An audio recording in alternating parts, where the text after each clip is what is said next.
પાણી ભેગું થાય તેનું નામ છે ત્રિવેણી.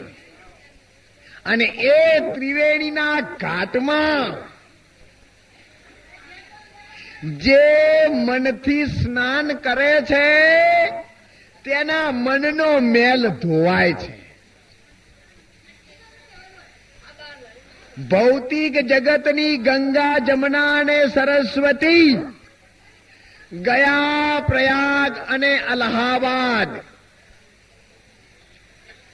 नर नारी तीर्थ में जावे, ए दई जल में स्नान करावे, मन का मेल वापस लावे. कहो ये स्नान कैसा होगा? समझ कर देखो दिल की माय, गुरु बिन ज्ञान कैसा होगा. मन ठन के बने हैं मंत्र, उनको शीश नमावे सब संत. ए जाने नहीं आत्मा का अंत, कहो ये मंत्र कैसा होगा.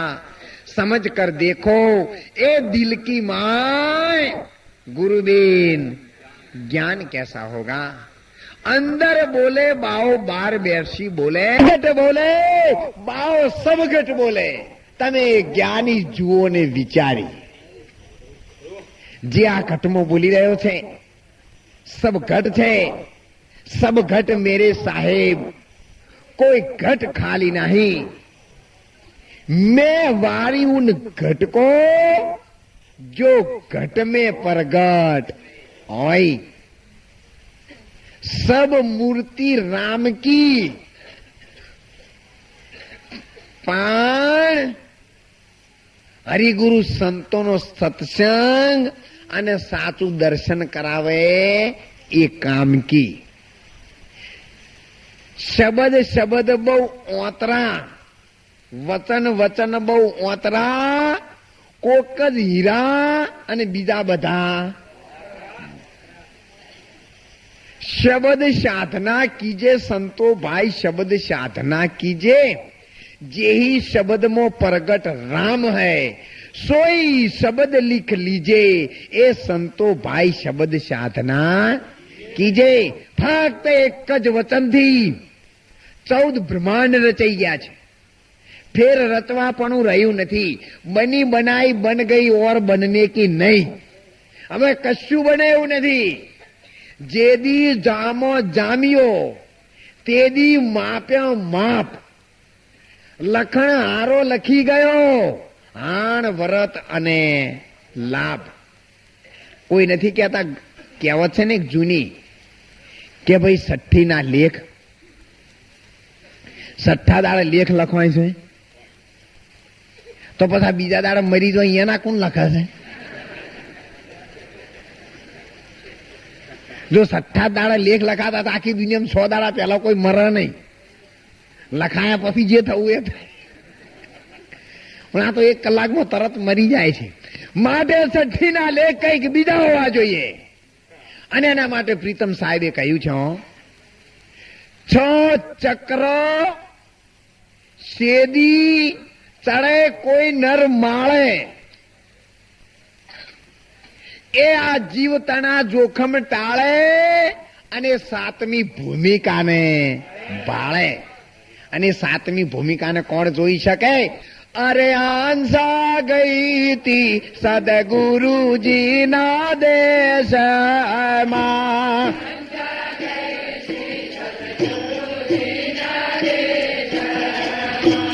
આંસા ગઈ તી સદગુરુજી ના દેશમાં.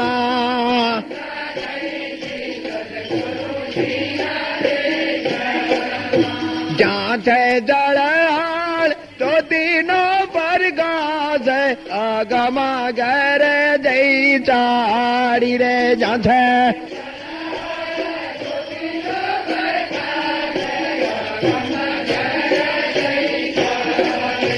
આંજા પગળી થા તાવું પર્વત ચાડી.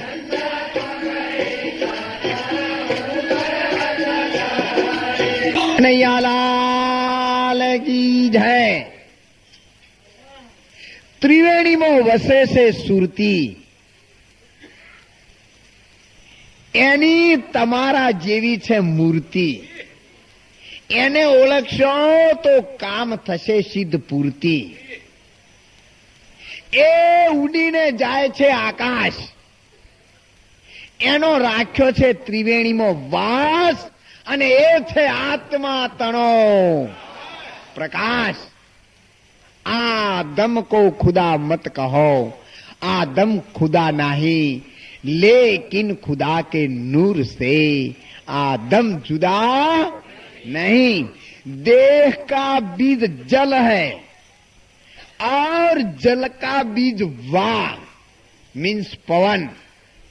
देह का बीज जल है और जल का बीज वाह, वाह का बीज तेज है, फिर तेज का बीज क्या. એટલે આવે ત્યારે ગાડી અટકી અને ઉભી રહે છે.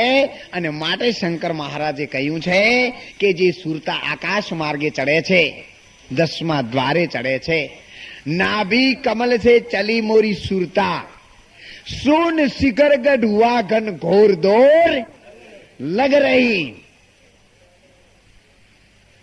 ઈંગલા પિંગલા અને સુખમણા નાર ત્રિવેણી મેલન ઉઘડ્યા દવાર દોર લગ રહી.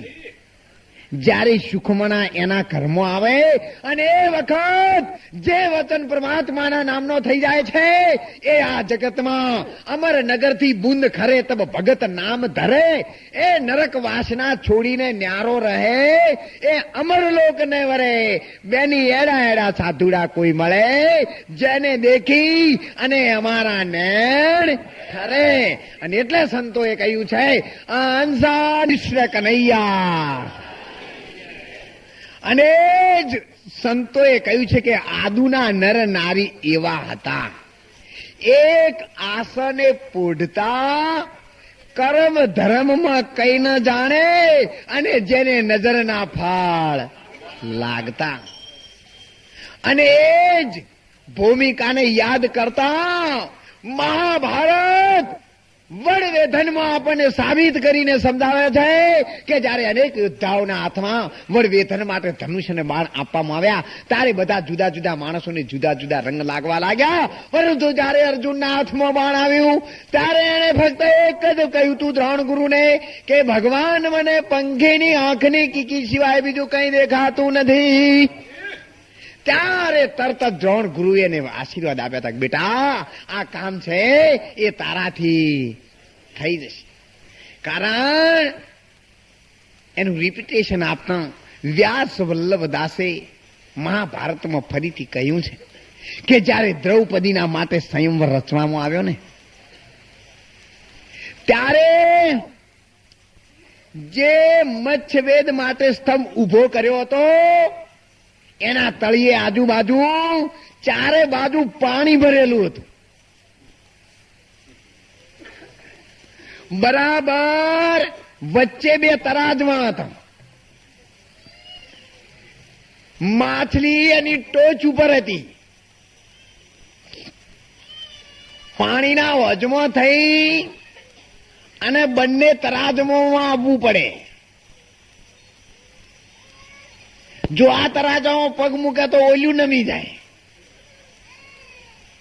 એકી સાથે બે તરાજમાં સ્થિર થાય, અંદર ઉતરવું પડે, પગ મૂકવા પડે. થોભલો છોડી દઈ અને બાણ કોના ટેકાથી ચડાવવું? જો બાણ ચડાવતી વખત તરાજમાં હલે તો